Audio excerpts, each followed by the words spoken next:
soothing story time.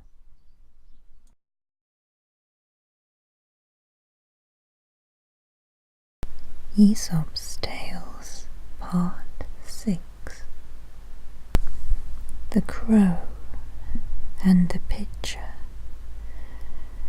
A crow, perishing with thirst, saw a pitcher and, hoping to find water, flew to it with great delight. When she reached it, she discovered to her grief that it contained so little water that she could not possibly get at it. She tried everything she could think of to reach the water, but all her efforts were in vain. At last she collected as many stones as she could carry and dropped them one by one with her beak into the pitcher until she brought the water within her reach and thus saved her life. Necessity is the mother of invention. The donkey eating thistles. A donkey was loaded with good provisions of several sorts, which, in time of harvest, he was carrying into the field for his master and the reapers to dine upon. By the way, he found a fine large thistle, and being very hungry, began to eat it, and while he was doing so, he entered into this reflection: how many greedy people would think themselves happy amid such variety of delicate food as I now carry? But to me this bitter, prickly thistle is more savoury and relishing than the most exquisite and sumptuous banquet. Let others choose what they may for food, but give me, above everything, a fine juicy thistle like this, and I will be content. Every one to his taste. One man's meat is another man's poison, and one man's poison is another man's meat. What is rejected by one person may be valued very highly by another. The wolf and the lion. A wolf, having stolen a lamb from a fold, was carrying him off to his lair. A lion met him on the path and, seizing the lamb, took it from the wolf. The wolf, standing at a safe distance, exclaimed, "You have unrighteously taken from me that which was mine." The lion jeeringly replied, "Was it righteously yours, eh? Was it the gift of a friend, or did you get it by purchase? If you did not get it in one way or the other, how then did you come by it?" One thief is no better than another.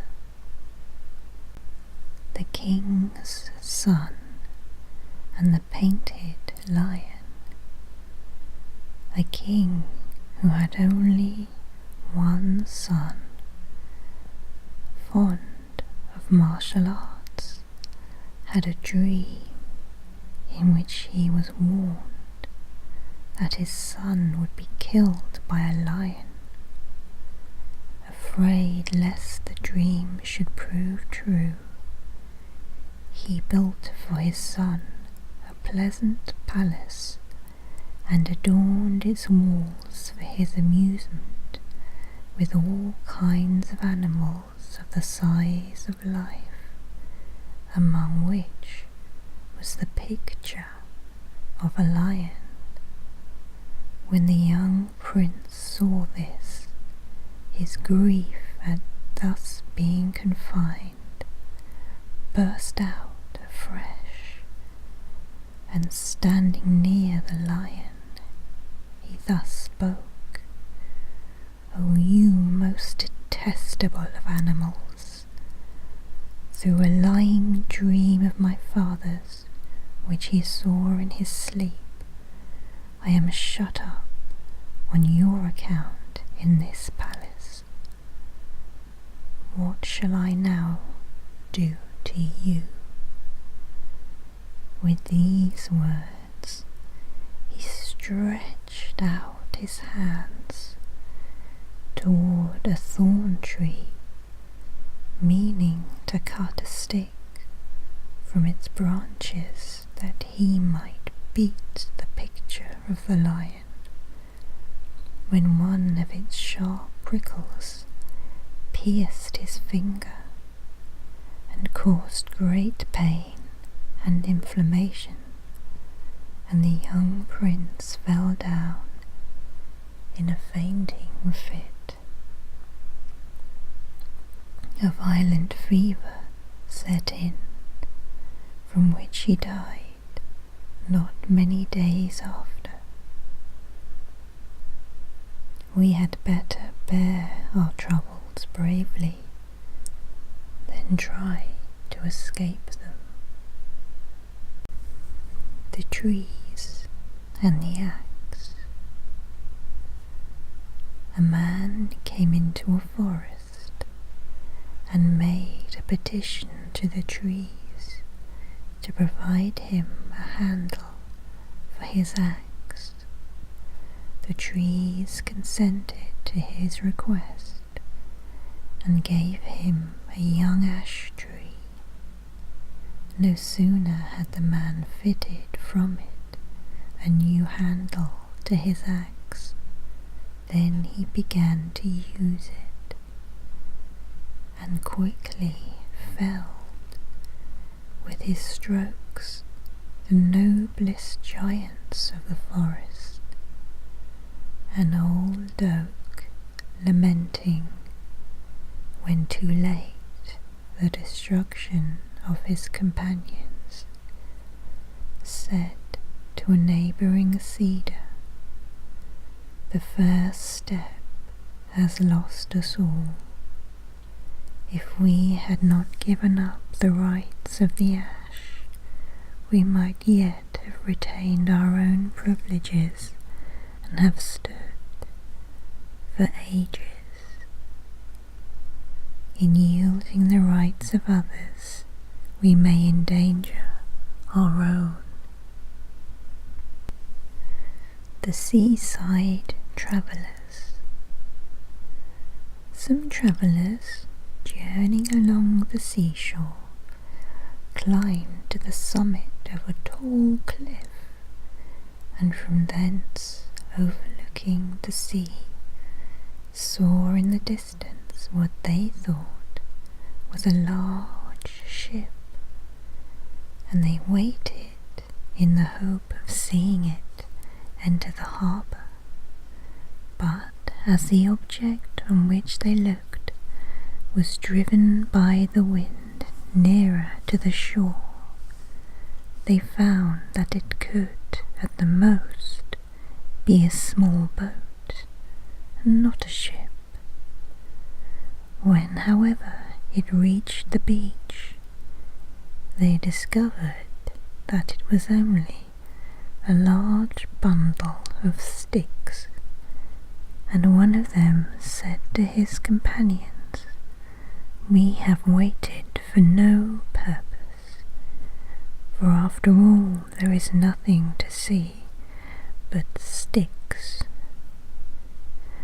Our mere anticipations of life outrun its realities." The monkey and the camel. The beasts of the forest gave a splendid entertainment, at which the monkey stood up and danced. Having vastly delighted the assembly, he sat down amidst universal applause. The camel, envious of the praises bestowed on the monkey, and desirous to divert to himself the favour of the guests, proposed to stand up in his turn and dance for their amusement. He moved about in so very ridiculous a manner that the beasts, in a fit of indignation, set upon him with clubs and drove him out of the assembly. The rat and the elephant. A rat, travelling on the highway, met a huge elephant bearing her royal master and his suite, and also his favourite cat and dog and parrot and monkey. The great beast and her attendants were followed by an admiring crowd, taking up all of the road. "What fools you are," said the rat to the people, "to make such a hubbub over an elephant. Is it her great bulk that you so much admire? It can only frighten little boys and girls, and I can do that as well. I am a beast as well as she, and have as many legs and ears and eyes. She has no right to take up all the highway, which belongs as much to me as to her." At this moment the cat spied the rat, and, jumping to the ground, soon convinced him that he was not an elephant. Because we are like the great in one respect, we must not think we are like them in all respects. The fisherman piping. A fisherman skilled in music took his flute and his nets to the seashore. Standing on a projecting rock, he played several tunes in the hope that the fish, attracted by his melody, would of their own accord dance into his net, which he had placed below. At last, having long waited in vain, he laid aside his flute, and casting his net into the sea, made an excellent haul. The wolf and the house dog. A wolf, meeting with a big, well-fed mastiff, having a wooden collar about his neck, inquired of him who it was that fed him so well, and yet compelled him to drag that heavy log about wherever he went. "The master," the dog replied. Then said the wolf, "May no friend of mine ever be in such a plight, for the weight of this chain is enough to spoil the appetite. Nothing can compensate us for the loss of our liberty." End of part 6.